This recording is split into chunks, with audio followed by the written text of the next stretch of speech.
தேவன் அவர்களின் சின்னஞ்சிறு கதை. எனக்கு முன் சென்ற மனிதன் ஒரு காகிதத் துண்டை தவறி கீழே போட்டுவிட்டு சென்றான். அதை எடுத்து படித்து பார்த்தேன்.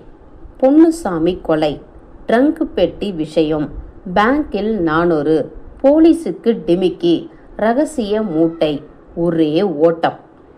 எனக்கு முன்னால் சென்ற பேர்வழி கொலையாளி, கொள்ளைக்காரன் என்பதில் எனக்கு சந்தேகமே தோன்றவில்லை. ஆகவே அவனை விடாமல் பின்தொடர்ந்தேன். ஒரு மனிதன் ஒரு ஓட்டலுக்குள் நுழைந்தான். நானும் பின்தொடர்ந்தேன். சமயம் பார்த்து கொண்டிருந்து நான் சட்டென்று பாய்ந்து அந்த மனிதனை பிடித்தேன். இப்பொழுது ஒப்புக்கொண்டு விடு, அந்த பெட்டியில் என்ன இருக்கிறது என்று அதட்டி கேட்டேன். முடியாது என்று எதிர்த்தான் அந்த மனிதன்.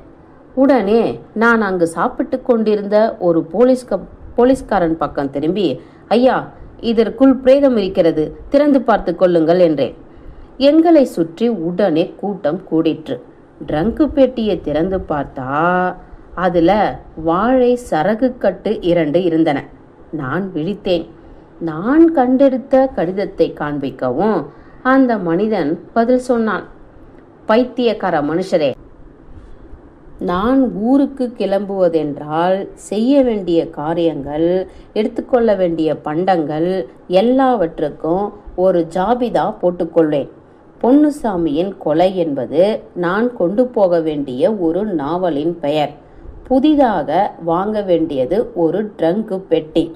பேங்கில் என் கணக்கில் கடைசியாக இருப்பது 400 ரூபாய். அதை தான் பேங்கில் 400 என்று குறித்து கொண்டேன். என் வீட்டுக்காரர் போலீஸில் உத்தியோகம் பார்ப்பவர். அவருக்கு வாடகை பின்னால் கொடுக்கலாம் என்பதைத்தான் போலீஸுக்கு டிமிக்கி என்று குறிப்பிட்டிருந்தேன். என் தாயார் சரகு கொண்டு வர சொல்லியிருந்தாள். அதை வெளியில் தூக்கி கொண்டு போவது அநாகரிகமாக இருந்தபடியால் ட்ரங்கில் போட்டிருக்கிறேன். அதுதான் ரகசிய மூட்டை. இதெல்லாம் ஆன பிறகு ஊருக்கு ஒரே ஓட்டம்தான்.